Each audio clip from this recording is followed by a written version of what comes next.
Hello, Rise and Shine Bible Study. Today's reading is from Acts 14, 8 through 20.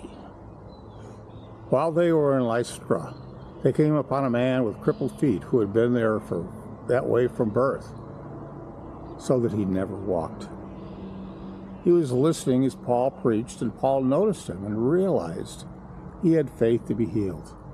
So Paul called to him, "Stand up," and the man leaped to his feet and started walking.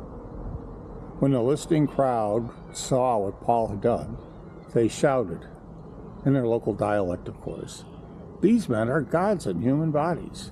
They declared that Barabbas was the Greeks' god of Jupiter, and that Paul, because he was the chief speaker, was Mercury. The local priest of the temple of Jupiter, located on the outskirts of the town, brought them cartloads of flowers and sacrificed oxen to them at the gates before the crowds. But when Barabbas and Paul saw what was happening, they ripped at their clothes in dismay and ran out among the people shouting, "Men, what are you doing? We are merely human beings like yourselves. We have come to bring you good news that you are invited to turn from the worship of those foolish things and to pray instead to the living God, who made heaven and earth and sea and everything in them. In bygone days he permitted the nations to go their own ways, but he never left himself without a witness. There was always his reminders, the kind things he did, as the sending of rain and good crops and giving you food and gladness."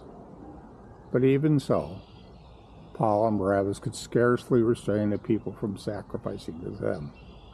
Yet only a few days later, some Jews arrived from Antioch and Iconium and turned the crowds into a murderous mob that stoned Paul and dragged him out of the city, apparently dead. But as the believers stood around him, he got up and went back into the city. The next day, he left with Barabbas. God is great all the time, all the time.